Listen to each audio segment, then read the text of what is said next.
Manufactured Daimler. This is no relation to Daimler-Benz in Germany. This is the British Daimler, which about 1930 had developed what they called a fluid flywheel in the early 30s to use in conjunction with their electric pre-selector gearbox. Ernest Seaholm, who was then chief engineer at Cadillac, ran across one at the London Auto Show about 1937 or 38. Intrigued, he ordered a Daimler to be delivered to Detroit for study. When the car arrived, Seaholm was discouraged that no one seemed interested in the fluid flywheel. No one, that is, except our indefatigable Earl Thompson, who had done synchromesh, done the automatic safety transmission. To Seaholm's delight, Thompson immediately saw the possibilities and set to work incorporating the fluid coupling into what became Hydramatic. This was the breakthrough that would permit the engine to idle in gear without any complicated mechanical devices to disengage it from the drivetrain.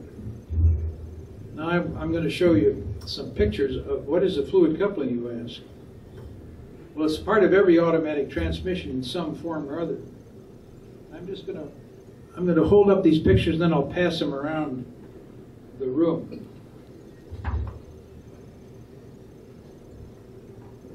You can visualize a couple of fans, electric table fans, one hooked up and spinning, and if you took another fan and put it facing it and didn't turn it on, the fan that was running would eventually start the blades going on the fan that wasn't plugged in. Well, that's the principle here. I'm going to show you. These are two dish fan-like things with vanes inside them.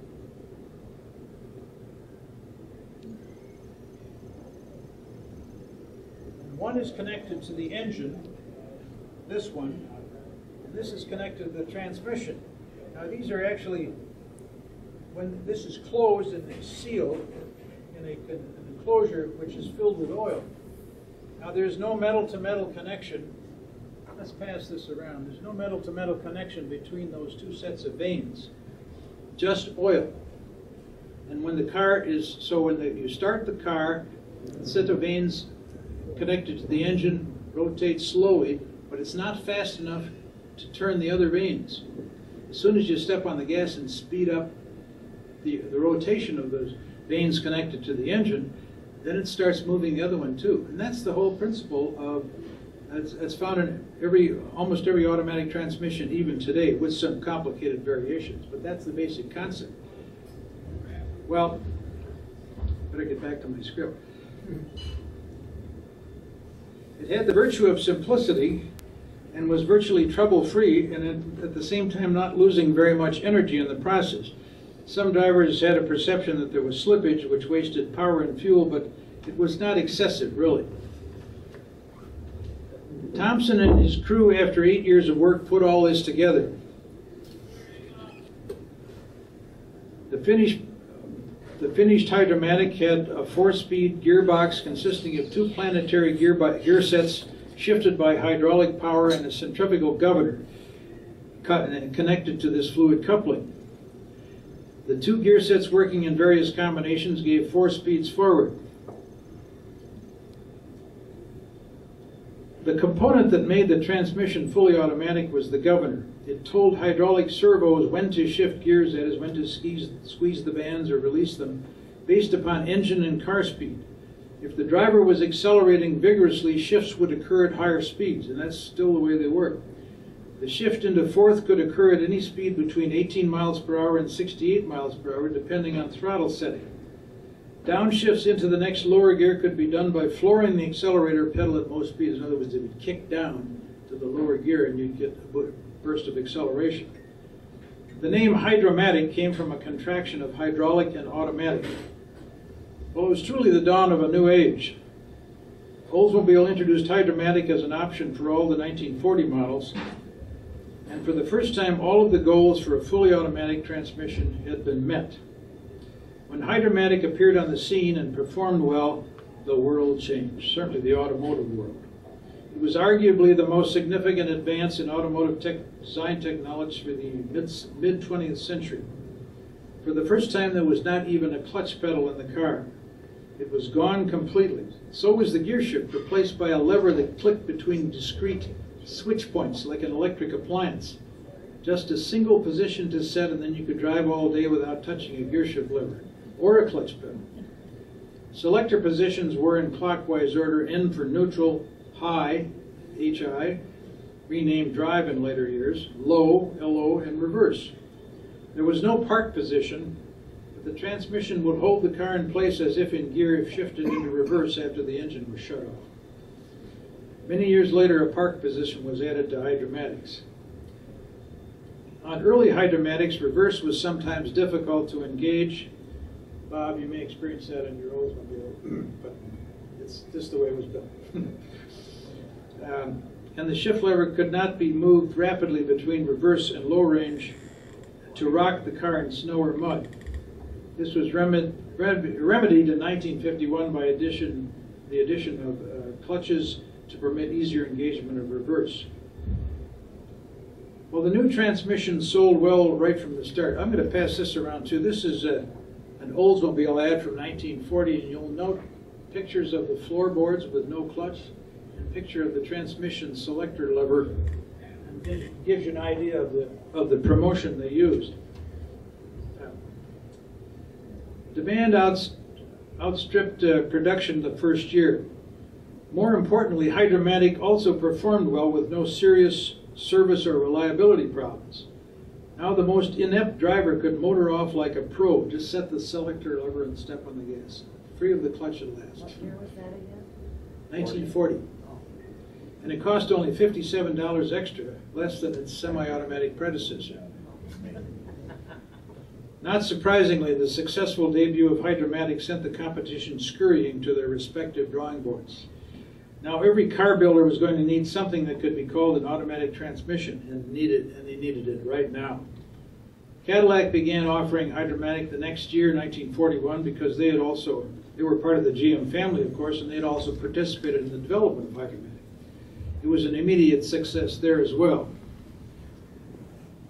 Oldsmobile had the reputation in those days of being the GM experimental division, and having Olds be the first to introduce such a revolutionary and complex device as Hydramatic would seem to support that theory. There is some indication that Olds may have had some misgivings about taking this bold step. There is no mention of Hydramatic anywhere in the 1940 Oldsmobile sales catalog, which is a little surprising because they were talking about everything else but. If the new transmission had been withdrawn for any reason, the catalog would not have to be reprinted. There was a separate booklet describing Hydramatic in detail, and the new transmission was featured prominently in magazine advertising, as you can see. After Cadillac, Hydramatic was not offered on another General Motors make until 1948, when it became an option on Pontiac. Now, elsewhere in the marketplace, Chrysler had actually beaten General Motors to the draw with being the first to introduce a fluid coupling, which you all know, you know what I'm talking about, right? They introduced a fluid coupling, which they called Fluid Drive, in 1939 on the Crown Imperials, but they just combined it with a regular 3-speed manual transmission and overdrive. And then in 1941, Chrysler developed a simpler semi-automatic transmission, and some of you may remember how that worked. Chrysler's used this semi-automatic transmission in fluid drive from 1941 until 1953, where you got in the car, it had a clutch pedal in it, you got in the car, you started it up, then you put the clutch in, shifted into high gear position with the shift lever, and you let out the clutch, it would idle in gear. You'd hear a little bump, but then the engine would still be running. Then you would step on the gas and you would drive off, kind of slowly because the gear ratio wasn't set up for fast acceleration, and the engines weren't terribly powerful in Chryslers in those days. When you got up to 15 miles per hour, you lifted your foot up off the gas, and then you waited a while, and there was a click, and then it would shift into a higher gear. So the driver had to decide when to shift, and it was not a good performing gear, but it was a transmission, but it was a very reliable transmission. And Chrysler got by with that for a number of years, but finally they had to bite the bullet and to come up with some real automatic transmissions which PowerFlight came in 1953, and then in 1956 3-speed TorqueFlight. They kind of moved into the lead. Well, let's move this quickly to a conclusion. I'd like to bring you up to when everybody has an automatic transmission. There were a variety of reactions to the arrival of Hydramatic from other car builders. Hudson had offered the automatic clutch as an option since 1932, and now for the first time gave it a name, vacuum motive drive. It was available with or without overdrive. Packard did the same thing, except that unlike Hudson, it had little previous experience with these clutches. Have you got an electromatic clutch in your 41 Packard, Winston? No. They put them in a lot of Packards, but and I had a 50 Packard with it. Packard labeled it the electromatic clutch and advertised that used with overdrive second, it permitted no shift driving. Packard must have been getting lots of customers asking for an automatic transmission in 1941, because by the end of the year, Packard ads were calling it electromatic drive, implying perhaps more than an automatic clutch could deliver. Well, Lincoln and Studebaker each announced automatic transmissions for 1942, and both turned out to be fiascos. Studebaker combined a fluid coupling with an automatic clutch and a conventional 3-speed transmission with overdrive and called it Turbomatic drive. The clutch pedal was eliminated. But research by Studebaker enthusiasts has led to the conclusion that only a handful of Turbomatic cars were built before World War II terminated automobile production. Lincoln announced a new transmission called Liquimatic drive as an option on 42 Lincolns and Mercuries. Like Studebaker's Turbomatic, Liquimatic combined a fluid coupling with overdrive and something vaguely described as a, quote, a special automatic transmission. It was actually a modified 3-speed gearbox. And there was still a clutch pedal. Mechanisms and a governor were added to provide some degree of automatic shifting between second and high. But like the automatic clutches of the 30s and Hudson's various systems utilizing external clutch switches, vacuum cylinders, and other paraphernalia, Liquimatic had to be kept in precise adjustment to work. It soon didn't. The design was a hurry-up job for Lincoln, which had only just adopted overdrive in 1941. The result was that virtually every Liquimatic was recalled and replaced with a manual transmission. To add insult to injury, the Liquimatic required a modified engine block, so that every engine had to be replaced as well. That was one of those fairly serious fiascos for a car builder. After these experiences, both Studebaker and Lincoln waited until the end of the decade before again attempting to offer automatic transmissions. World War II put a merciful end to the competitive scrambling to come up with a no-shift transmissions. Civilian automobile production was suspended for 3.5 years so the engineers could take a breather. After car building resumed, heavy demand for cars made it unnecessary to have an automatic to be competitive, at least until the seller's market subsided in 1949. Half-baked schemes like Lincoln's Liquimatic and Studebaker's Turbomatic were put away and forgotten. It was time to develop a proper fully automatic transmissions. Buick had not adopted Hydramatic by 1948. They were developing another new automatic transmission on their own hook. They hadn't forgotten their design criteria for the roller transmission, which is a stepless acceleration curve with no shift points, just unbroken, smooth acceleration like an electric rheostat. They wanted something that would be equally smooth with those same characteristics. The result was Dynaflow drive, introduced as an option on the 1948 Roadmasters. In 1949, it became standard on the Roadmaster and optional on the Supers and Specials. Dynaflow achieved infinitely variable shift-free operation by use of a more sophisticated fluid coupling called a torque converter. This device was developed during the war by actually Buick division. And it's a little variation on the fluid coupling. I'm going to send around another picture here. The key element in the torque converter is an additional rotating element, and sometimes 2 or 3, which is supposed to multiply torque instead of just transmitting it. I've always had some doubt how much it really multiplies the torque, but that's the way it was conceived and sold. I'll pass this around. You'll see this is a Studebaker torque converter, but it's the same principle as any other torque converter. I'll pass this around. Barney, where did the term Dynaflow come into play? Well, it came from Dynaflow's performance.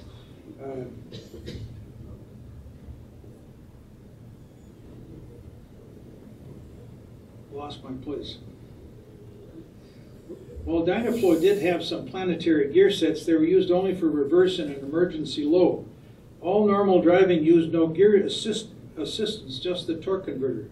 And of course, there was no clutch pedal. Dynaflow incidentally introduced for the first time a park position. This is the first automatic to have a separate park position to lock the car in gear when you shut the engine off. Dynaflow achieved the Buick objective of stepless acceleration, but it was soon perceived by the driving public as having a great deal of slippage. When accelerating, the engine revved up to a fairly high RPM and then stayed there until cruising speed was achieved.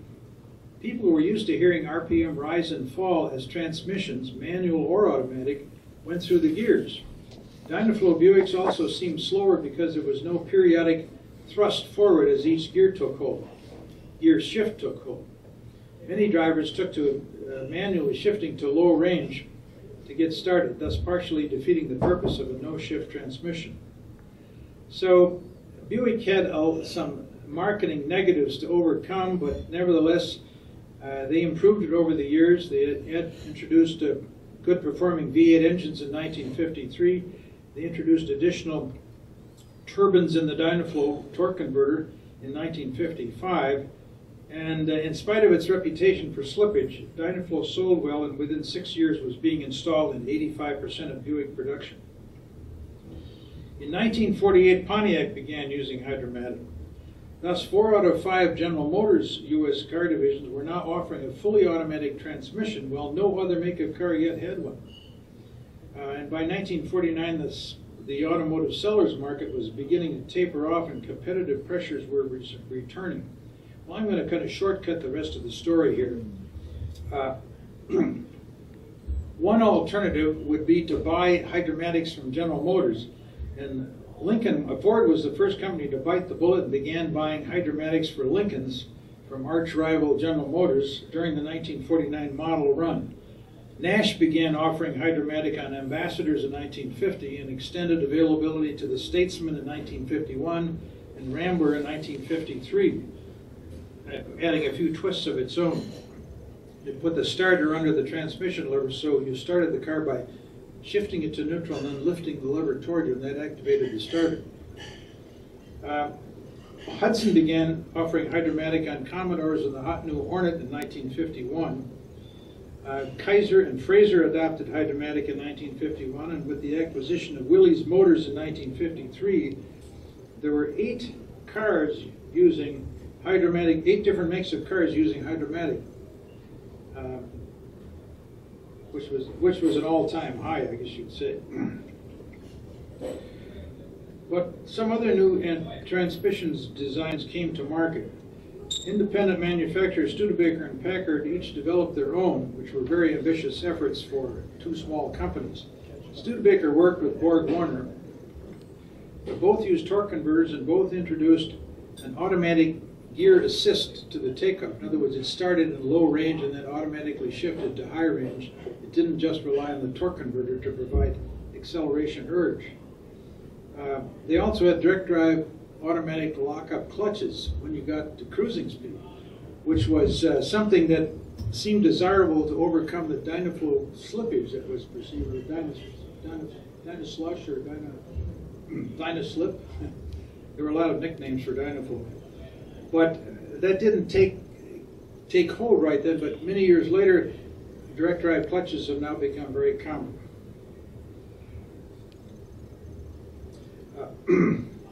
Packard named its transmission Ultramatic, and it was developed independently of Studebaker, but it's interesting that it was so similar since they shortly thereafter merged in 1954.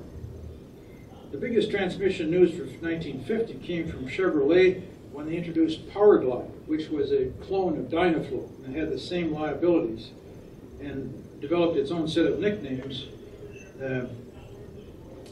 Powerglide became Power Slide or Power Slip.